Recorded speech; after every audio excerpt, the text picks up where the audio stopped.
జనసేన అనేది అంటే నెక్స్ట్ ఎలక్షన్స్లో ఎలా వెళ్ళాలి, నెక్స్ట్ ఎలక్షన్స్లో మనం ఎలా గెలవాలి, గెలిచి మనం ఎలా అనే ఆలోచనతో కాదు, ఒక రాబోయే తరాల కోసం పెట్టిన పార్టీ తప్ప రేపో ఎల్లుండో మనం అర్జెంటుగా గెలిచేసి పదవి మీద మనం అధికారం పెట్టాలని కోరికలు. అందుకని గత 10 సంవత్సరాల నుంచి, దానికి ముందు ఇంకొక ప్రజారాజ్యం పార్టీలో మనం వేరే కారణాల వల్ల మిస్ అయిన తర్వాత ఈ ప్రజలకి మనం చేయాలి సేవ అని పవన్ కళ్యాణ్ గారు 2014లో పార్టీ పెట్టినప్పటి నుంచి జయాపజయాలకు అతీతంగా ఫైట్ చేస్తున్నాం. పవన్ కళ్యాణ్ గారు, మనోహర్ గారు గెలిచినోడి పక్కన కొన్ని వందల మంది చేరతారు, లక్షల మంది, కోట్ల మంది చేరతారు. ఓడిపోయినా ఓడిపోతాడని తెలిసిన సొంత మనుషుల్నే వదులుకునేటువంటి మనస్తత్వం జనరల్గా హ్యూమన్ బీయింగ్స్కి ఉంటుంది. కానీ పవన్ కళ్యాణ్ గారు లాంటి గ్రేట్ లీడర్, ఆయన ఓడిపోయే కొద్దీ బలపడేటువంటి గొప్ప నాయకుడు. ఆయన ఓడిపోయే కొద్దికి బలపడతాడు. ఆయన అంటే ఇది పవన్ కళ్యాణ్ గారి నాయకుడు. కానీ ఇక్కడికి వచ్చేటప్పటికి ఆయన ప్రజానాయకుడు, అంతే చూస్తా. కానీ ఆయనకి కొంతకాలం సినిమా ఇండస్ట్రీ ఒక ఎగ్జాంపుల్ చెప్పాలంటే, సినిమా ఇండస్ట్రీలో ప్రతి హీరోకి హిట్లు వచ్చే కొద్దీ వాళ్ళ పాపులారిటీ పెరుగుతుంది, వాళ్ళ బిజినెస్ పెరుగుతుంది. కానీ రేర్ ఫినామినా ఏంటంటే పవన్ కళ్యాణ్ గారికి ఫ్లాపులు వచ్చినా సరే నెక్స్ట్ పిక్చర్కి బిజినెస్ పెరుగుతూనే ఉండదు. అది ఆయనకు ఉన్నటువంటి స్టామినా.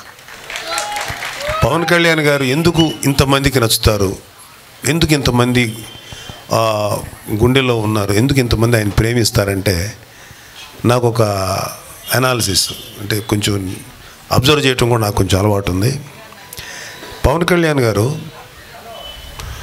ఆయన ఒక ప్రభుదేవ అంత గొప్ప డాన్సర్ కాదు, లేకపోతే ఒక పెద్ద హీరో, ఒక చిరంజీవి గారు, లేకపోతే ఇంకా అంత గొప్ప ఇది కాదు. కానీ వీళ్ళందరికంటే మించినటువంటి ఒక గొప్ప హ్యూమన్, అతను గ్రేట్ హ్యూమన్ బీయింగ్.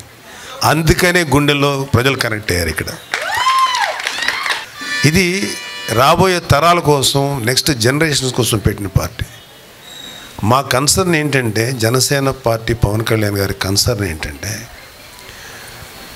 మాకు ఇక్కడ ఉన్న వాళ్ళందరికీ ఇవాళ ఎటువంటి ఫేట్ఫుల్ లైఫ్ ఉందో మనకు తెలుసు, ఎలాంటి జీవితం జీవిస్తున్నామో మనకు తెలుసు. ఎందుకంటే మాకు కష్టం లేదు కాబట్టి మిగతా వాళ్ళు ఎట్టిపోయినా పర్వాలేదు అనుకునేటువంటి వ్యక్తులు కాదు. ఎందుకంటే మాది ఆంధ్రప్రదేశ్, ఇక్కడే పుట్టినోళ్ళం. గుంటూరు, బాపట్ల, పొన్నూరు, కనిగిరి ఈ ఏరియాలంతా తిరిగిన వాళ్ళం. మా నాన్నగారు ట్రాన్స్ఫర్స్ తిరిగారు. సో అలాగే పల్నాడు ఈ ఏరియా అంతా మాకు బాగా కొట్టిన పిండి. కాబట్టి మాకు అంటే మీకు ఐడెంటిఫికేషన్ కోసం చెప్తున్నాం, మేము ఎక్కడి నుంచో వచ్చినాం కదా, ఇక్కడి నుంచి ఉన్నవాళ్ళమే.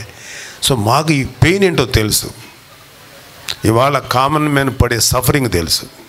సరే, ఇది దీని గురించి చెప్పే ముందు ఒక మాట, మాకు ఇక్కడ మనోహర్ గారి గురించి ఒక విషయం చెప్పాలి. ఎందుకంటే స్పెసిఫిక్గా ఆయన తెనాలి వాస్తవ్యులు కాబట్టి ఆయన గురించి మీకు ఒక విషయం చెప్పాలి. ఎందుకు మేమందరం మనోహర్ గారిని అంటే, మా ప్రెసిడెంట్ పవన్ కళ్యాణ్ గారు ఇష్టపడటం, ఎలాగో ఆయన ఇష్టపడ్డా, మేము ఇష్టపడినా, ఎవరు ఇష్టపడినా మన జనసేనలో ఎందుకు మేము ఇష్టపడతామని చెప్తారు. 2019లో జనసేన ఓడినప్పటి నుంచి చాలామంది నాయకులు జనసేన వదిలిపెట్టి వెళ్ళిపోయారు, కార్యకర్తలు తప్ప. కార్యకర్తలు మనతోనే ఉన్నారు. చాలామంది నాయకులు మనతో అవసరం కొద్దీ ట్రావెల్ చేసి, ఓహో గెలవట్లేదు కదా, సరే నెక్స్ట్ టైంని వేరే పార్టీల్లోకో లేకపోతే ఎస్పెషల్లీ వైసీపీలోకి వెళ్ళిపోయినటువంటి వాళ్ళు ఉన్నారు. కానీ ఆ టైంలో ఒక లెవెల్లో తెనాలి నుంచి పోటీ చేసి ఓడిపోయినా సరే పవన్ కళ్యాణ్ గారు, మీరు గెలిస్తే నాకేం అబ్జెక్షన్ లేదు, హ్యాపీ. కానీ మీరు ఓడిపోతే మాత్రం లైఫ్ లాంగ్ మీతోనే ఉంటాను, మీతోనే ట్రావెల్ చేస్తానన్న ఒక గొప్ప వ్యక్తి, గొప్ప లీడర్షిప్ క్వాలిటీ ఉన్న వ్యక్తి నాదెండ్ల మనోహర్ గారు. అందుకని ఆయన అంటే మా అందరికీ చాలా ఇష్టం. ఇవాళ ఎవరు ఎన్ని చెప్పినా సరే, ఎన్ని మాట్లాడినా సరే, మనోహర్ గారు జనసేనలో పవన్ కళ్యాణ్ గారి తర్వాత అత్యంత ముఖ్యమైన నాయకుడు ఆయన. మాకు చాలామంది అదేంటి సార్ మరి మీరు నన్ను ఏదో ట్రై చేస్తారు మీరు కదా, అరే ఆయన కష్టపడి పనిచేసే విధానం, ఆయన మనసు అంటే శారీరకంగా మానసికంగా ఒత్తిడి తీసుకొని ఆయనంత పనిచేసేంత కెపాసిటీ మాకు లేదు. ఆయన such a great leader Manohar గారు. సో మనోహర్ గారు తెలుగు రాష్ట్రాలకి ఒక అద్భుతమైనటువంటి స్పీకర్గా పనిచేసిన వ్యక్తి, మంచి రాజకీయ నేపథ్యం ఉన్న వ్యక్తి, గ్రేట్ హ్యూమన్ బీయింగ్. అలాంటి వ్యక్తి మన జనసేనలో ఉండటం అనేది మనకు అత్యంత బలమైనటువంటి విషయం. అది చాలా స్ట్రెంగ్త్ ఆయన పార్టీకి. ఆయన ఎంత కష్టపడతారో మీకు కంటికి కనపడేది కంటే కనపడని విధంగా ఎంత తిరుగుతారో, ఎన్నిసార్లు అలిసిపోయారు. ఇప్పటికీ ఆయన కాలి గాయంతో తిరుగుతున్నారు. నేనే మొన్న ఏమంటే ముందు ట్రీట్మెంట్ తీసుకోండి, తర్వాత మీరు బలంగా తిరిగితేనే కదా అంటే ఆయన పట్టించుకోరు. అది వాళ్ళ character. That is what Pawan Kalyan garu. So నాకు అందుకని మనోహర్ గారు అంటే ఇష్టం. సో మీరందరూ కూడా ఇవాళ నేను వచ్చింది ఏంటంటే కూడా మాట్లాడమన్నారు కాబట్టి చెప్తున్నా. ఐఎమ్ అప్పీలింగ్, మిమ్మల్ని నేను ప్రార్థిస్తున్నా, రిక్వెస్ట్ చేస్తున్నా. జనసేన టీడీపీ అలయన్స్ ప్రభుత్వం ఒక్కసారి చూడండి. మీలో చాలామంది ఇక్కడ మన మహిళా నాయకురాళ్ళు లేకపోతే వీర మహిళలు ఉన్నారు, మీరందరూ పెద్దవాళ్ళు ఉన్నారు. ఒక అద్భుతమైన మాట చెప్పారు. ఒక వాళ్ళు మామగారిని చూసి అల్లుడి గారికి ఓటేశారు, తండ్రిని చూసి కొడుకు ఓటేశారు, ఒక్కసారి మీ పిల్లలను చూసి పవన్ కళ్యాణ్కి ఓటేయండి అన్నారు. ఈ మాట నేనన్నది కాదు, మీలాంటి జన సైనికులు ఒక వీర మహిళ అన్నమాట. చాలా ఇన్స్పైర్ అయ్యా, ఎంత గొప్పగా చెప్పింది ఏబిడి అని. సో అలాంటి మనం ఇలాంటి పార్టీలు అంటే ఇవాళ ఇక్కడ దాదాపు ఒక 400-500 మంది కనపడుతున్నారు. ఎన్ని లక్షల మందికి పవన్ కళ్యాణ్ గారు ఈ జనసేన పార్టీ పెట్టడం వల్ల ఎన్ని లక్షల మందికి ప్రశ్నించే గొంతుకునిచ్చాడు. ఇవాళ జనసేన పార్టీలో ఉన్న యూత్ నాకు తెలిసి ఏ పార్టీ లేదు. మన పవర్ అంతా youth, youngsters. Long back Kalyan బాబుని ఆయన్ని అడిగాను ఒకసారి, నువ్వు ఇంత నిజాయితీగా చేస్తున్నావు, గత 10 ఏళ్ళ నుంచి, అంతకుముందు 5 సంవత్సరాలు చేసావు, గత 10 సంవత్సరాల నుంచి కష్టపడుతున్నావు, నువ్వు గెలవలేదు, మరి ఎందుకు మనం కష్టపడి నిజాయితీగా ముందుకు వచ్చిన ప్రజల నుంచి మనకి అనుకున్నంత సహకారం అందట్లేదు? సో ఇది చేయటం అవసరం అని నాకు ఒక చిన్న ఫ్రస్ట్రేషన్ వచ్చి అడిగితే, ఖచ్చితంగా అవసరం అన్నయ్య, వాళ్ళు తెలుసో తెలియకో ఏది చేసినా సరే మన ప్రజలు వాళ్ళ కోసం మనం ఏదైనా చేయాలి. ముఖ్యంగా యువకులు వాళ్ళు అన్నిటికీ తెగించి ముందుకు వచ్చి మనకు నిలబడినందుకు ఖచ్చితంగా ఈ రాష్ట్రంలో ఉండే యువకులకి మనం అండగా నిలబడి వాళ్ళని గొప్ప భారతదేశానికి అద్భుతమైన భవిష్యత్తు ఇచ్చే నాయకులుగాను, మనుషులుగాను, పౌరులుగాను తీర్చిదిద్దాలి. అది మన బాధ్యత అన్నారు. అందుకని నేను hats off to Pawan Kalyan. అంత గొప్పగా ఆలోచించిన వ్యక్తి. మీ గురించి ఆలోచిస్తారు, యూత్ గురించి ఆలోచిస్తారు. ఎందుకంటే ఐఎమ్ 60+ ఇయర్స్. మాకు ఈ ప్రపంచంలో చూడటానికి పెద్ద గొప్ప థ్రిల్స్ ఏమి మిగల్లా, గొప్ప విషయాలు ఏమి మిగలి. మేము చాలా చూసాం. మంచి ప్రభుత్వాలను చూసాం, పరమ దుర్మార్గమైన ప్రభుత్వం చూసాం. కాకపోతే అతి దారుణమైన ప్రభుత్వం ఒక వైసీపీని మాత్రమే చూస్తున్నాం. కానీ మీరు ఇలాంటి లైఫ్ని మేము చూసిన తర్వాత మాకు అయిపోయింది. అవర్ జనరేషన్, మా జనరేషన్కి సంబంధించినటువంటి లైఫ్ అయిపోయింది. బట్ ఇవాళ అక్కడ ఉన్న ఒక కుర్రోడు ఉన్నాడు, లేకపోతే ఒక అమ్మాయి ఉంది, వాళ్ళ భవిష్యత్తు ఏంటి? ఇక్కడ ఉన్న కొంతమంది యొక్క మీ పిల్లల భవిష్యత్తు ఏంటి?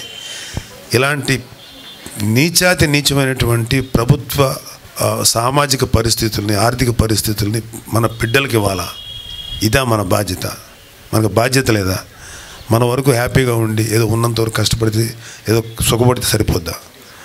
మా బాధ నెక్స్ట్ జనరేషన్స్కి, మీ పిల్లల కోసం, మీకోసం, అంటే ఇక్కడ ఉన్న యూత్ కోసం. ఒక్కొక్కడు ఓడిపోయే కొద్దీ నిరాశపడిపోతుంటాడు, ఇతను ఓడిపోయే కొద్దీ బలపడుతుంటాడు. ఇది పవన్ కళ్యాణ్ గారి కెపాసిటీ. అంటే భీమలా నాయకులో ఒక డైలాగ్ ఉంటుంది, 16 సార్లు ఓడిపోయిన గజనీ మహమ్మద్ గుర్తున్నాడు కానీ ఎవరు ఓడించారో ఆ రాజు పేరు గుర్తులేదు. అలాగా ఓటమికి భయపడని వ్యక్తి కన్నా ప్రమాదకరమైన వ్యక్తి ఎవరు లేరు. మేము రాబోయే 25 సంవత్సరాలు పవన్ కళ్యాణ్ గారు ఫైట్ చేస్తూనే ఉంటారు. మేము అధికారం రాలేదు కాబట్టి గమ్ముగా ఉండాల్సిన అవసరం లేదు, ఇలా పోరాడుతూనే ఉంటాం.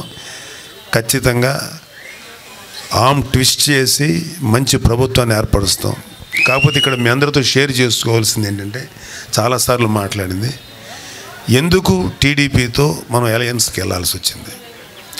టీడీపీతో అలయన్స్ వెళ్ళటానికి రీజన్ ఏంటంటే, ఒక రకంగా నేను టీడీపీ ప్రభుత్వాన్ని కూడా నేను కూడా విమర్శించిన సందర్భాలు ఉన్నాయి. That is only some ideological differences, కొన్ని లోటుపాట్లు ఉండొచ్చు. కానీ ఆ రోజున్న టీడీపీ చంద్రబాబు నాయుడు ప్రభుత్వంలో డెమోక్రసీని ఆయన ఎక్కడ పాడు చేయలే.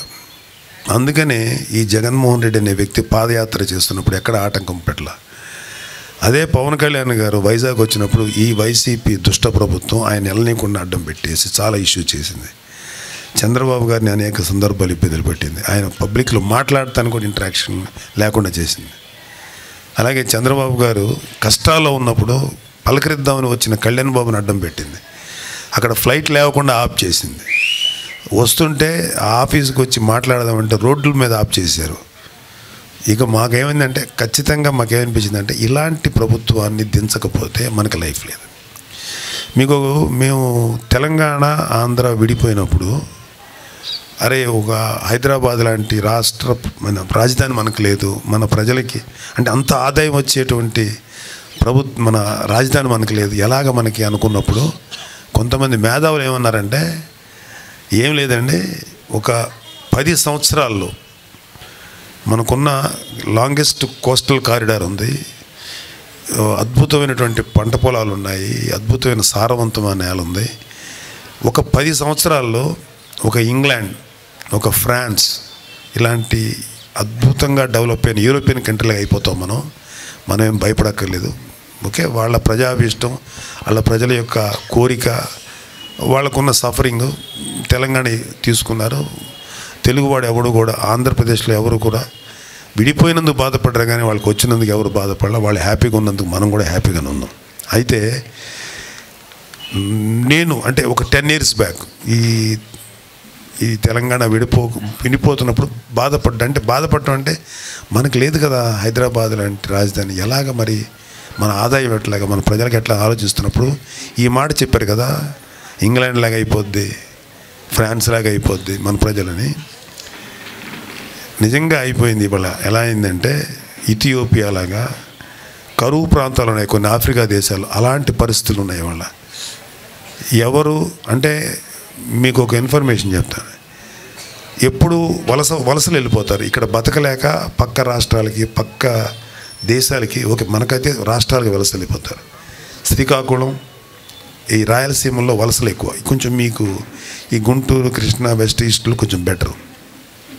కానీ ఫస్ట్ టైము 23 నుంచి 24 లక్షల మంది ప్రజలు వలస వెళ్ళిపోయారు. ఇది బిగ్గెస్ట్ అంటే సమస్య ఆంధ్రప్రదేశ్కి. 24 లక్షల మంది, ఎప్పుడు 4-5 లక్షలు ఉంటాయి వలసలు. అంటే ఇక్కడ బతకలేక వెళ్ళిపోతున్నారు. ఒక స్కిల్డ్ వర్కర్స్ కానీ, ఒక కామన్ మ్యాన్ కానీ, ఒక మామూలు వాడు కానీ బతకలేక వెళ్ళిపోతున్నారు. ఇంకొక 5 సంవత్సరాలు మళ్ళీ ఇతను వస్తే నాకు తెలిసి 50% ఆంధ్రప్రదేశ్ ఖాళీ అవుతుంది. ఇది మాత్రం నాకెందుకు తెలుస్తుంది. ఇతను వీళ్ళు వస్తే ఇంత దారుణమైనటువంటి వ్యవహారం ఇంకెక్కడ ఉండదు. సో ఇప్పుడు నేను చాలామంది ప్రజల దగ్గర కలిసినప్పుడు అన్ని కులాల వాళ్ళని కలిశాను. యాదవాస్, ఫిషర్మెన్, సెట్టిబలిజీ కమ్యూనిటీ వాళ్ళు, ఇక name any community, SC, ST, ఈ వర్గాల వారందరినీ, బీసీ వర్గాల వారందరినీ కలిసినప్పుడు వాళ్ళు కొన్ని కోరికలు చెప్తారు. ఎలాంటి కోరికలు చెప్తారంటే, వాళ్ళు మాకు భవంతులు కావాలి, మాకు బంగారం కావాలన్నారు. వాళ్ళు అడిగేవి బేసిక్, చాలా బేసిక్ ఎమ్యూనిటీస్. వాటర్ కావాలి, విద్యుత్తు కావాలి, నీటిపారుదల సౌకర్యం కావాలి. ఇవి కాకుండా మా పిల్లలకు చదువు కావాలి, మాకు సరైన వైద్యం కావాలి, సరైన మంచినీటి వసతి కావాలి, ఇవే అడుగుతారు. ఇవి కూడా ప్రొవైడ్ చేయలేకపోతే ఆ ప్రభుత్వం అంత పనికిమాలిన ప్రభుత్వం ఏది లేదు. ఎంత దారుణం అయిపోయినాయి అంటే, మన ఎన్విరాన్మెంట్ నాశనం అయిపోయింది, మన పర్యావరణం నాశనం అయిపోయింది, తాగే నీరు కలుషితం అయిపోయింది, పీల్చే గాలి కలుషితం అయిపోయింది. ఇవాళ ప్రతి ఇంట్లో చూడండి కనీసం దగ్గకుండా ఒక్కడు కూడా ఉండడు. అంటే లంగ్స్ పాడైపోతున్నాయి మనకు తెలియకుండా. ఇంత దారుణమైన పరిస్థితి. ఇవన్నిటికీ మించి మన యువతకి ఉపాధి అవకాశాలు లేకుండా పోతుంది. అన్నిటికన్నా మించి అరకు వ్యాలీలో గంజాయి సాగు చేస్తుంది. ఎవరు చేస్తున్నారంటే అందరూ మంచివాళ్ళే, కానీ ఇంటి వెనకాల మాత్రం ఎముకలు ఉన్నాయంటారు. అలాగా ఇక్కడ ఎవరు మాట్లాడరు, కానీ గంజాయి సాగు చేస్తారు. భారతదేశంలో ఎక్కడికి వెళ్ళినా సరే గంజాయి చాలామందికి అలవాటు చేశారు. ఎక్కడి నుంచి అంటే అంతా అరకు వ్యాలీ నుంచి వస్తున్నాయి. ప్రభుత్వానికి సంబంధించిన కొద్దిమంది నాయకులు, చాలామంది నాయకులు లక్షల వేల కోట్ల రూపాయల ఆదాయం గంజాయి ద్వారా సంపాదిస్తున్నారు. ఆంధ్రప్రదేశ్లో ఎస్పెషల్లీ మీకు మరి ఇక్కడ ఎంత ఉందో నాకు కొంచెం అవగాహన తక్కువ ఉంది. బ్లేడ్ బ్యాచ్ అండ్ గంజాయి బ్యాచ్ తయారయ్యారు కుర్రోళ్ళు. ఎందుకు తయారవరు? వాళ్ళకి సరైన ఉపాధి సౌకర్యం కల్పిస్తే ఏ యూత్ కూడా తప్పుడు దారులు రావరు. వాళ్ళకు శక్తి అది యూత్ అనేది. వాళ్ళని సరైన దారిలో పెట్టాలి. చాలాసార్లు చెప్పాడు పవన్ కళ్యాణ్ గారు. ఒక 22 ఏళ్ళు దాటిన కుర్రోడికి ఏదో ఒకటి నా తల్లిదండ్రులకి నేను కోఆపరేట్ చేయాలి, నా తల్లిదండ్రులకు అండగా నిలవాలంటే, ఇంకా తల్లిదండ్రులు డబ్బులు తీసుకోవాలంటే ఎంత బాధగా ఉంటుందో మాకు తెలుసు. ఎందుకంటే మేము అనుభవించాం. అలాంటిది ఉద్యోగం లేకుండా తల్లిదండ్రులకు భారంగా మారిన కుర్రోళ్ళకి ఫ్రస్ట్రేషన్లో ఎలాంటి తప్పులైనా చేస్తారు. సో నేను చెప్పేది ఏంటంటే, జనాలకు కావాల్సిన అవసరాలు కానీ చాలా సాధారణమైన విషయాలు. మేము చాలా కమ్యూనిటీని కలిసినప్పుడు అడిగింది ఏంటంటే, మా పిల్లలకి విదేశాల్లో చదువుకునే అవకాశం ఉందా? లేదండి సరిగ్గా అనేవాళ్ళు. లేకపోతే ఒక మా మీద అంటే ఈ పన్నులు అంటే చెత్త గిత్త, ఇంకా అసలు నాకు తెలిసి ఇవాళ వైసీపీ ప్రభుత్వం చేసే దుర్మార్గమైనటువంటి విధానాలు ఇక్కడున్న ప్రతి ఒక్కరికి నాకన్నా ఎక్కువ తెలుసు. ఆ విషయంలో నాకు ఏ డౌట్ లేదు. మీకు నేను ప్రత్యేకంగా చెప్పాల్సిన అవసరం లేదు. కరప్షన్ ఏ రేంజ్కి వెళ్ళిపోయిందంటే, ఒక 150 గజాలు ఇల్లు ఉన్నటువంటి నాకు ఒక యాదవ సంఘానికి సంబంధించిన కొంతమంది కలిశారు. వాళ్ళతో మాట్లాడితే పాపం వాళ్ళు ఇవే అడిగారు. వాళ్ళు గొంతెమ్మ కోరికలు ఏం కోరలా, ఫిషర్మెన్ కమ్యూనిటీదే అడిగారు. ఇంకొంతమంది అయితే ఏమన్నారంటే, నాయన మాకు ఏమి వద్దు, నువ్వేమి చేయొద్దు, మమ్మల్ని బతకని చాలు అన్నారు. అది చేస్తే నువ్వు చాలా గొప్ప అన్నారు. అది కూడా బతకనివ్వట్లా. ఇంకా దారుణం ఏంటంటే, బేసికల్గా కొంతమందికి ప్రాంతాల వారీగానో, కులాల వారీగానో, మతాల వారీగానో చిన్న చిన్న అభిప్రాయ భేదాలు, రిఫ్ట్స్ ఉంటాయి. ఈ వైసీపీ ప్రభుత్వం ఉన్నదాన్ని ఏదన్నా ఉంటే తగ్గించాల్సింది పోయి ఇంకా బాగా పెంచి, తద్వారా divide and rule among people చేసి ఏమి బాగుకోవాలని చూస్తారో చాలా అలాంటి పనులు చేసి చాలా అవినీతి అంటే ఒక రాక్షసత్వంతో కూడినటువంటి పరిపాలన చేస్తున్నారు. సో మాకు చాలా ఫ్రస్ట్రేషన్ ఉంది. ఇలాంటి ప్రభుత్వాన్ని గద్దె దించాలి. సో ఒక్కటైతే మీ అందరికీ మేము జనసేన తరఫున మేము ప్రామిస్ చేయగలం, ఎవరెవరైతే తప్పులు చేశారో, ఎవరెవరైతే దుర్మార్గాలు చేశారో ప్రతి వాళ్ళని న్యాయస్థానాల ముందు నిలబెట్టి ఎంతమంది ప్రజలకి ఎవరెవరికి అన్యాయం జరిగిందో వాళ్ళందరికీ న్యాయం జరిగేలాగా జనసేన ప్రభుత్వం చర్య తీసుకుంటుంది. Thank you very much. జై జనసేన. జై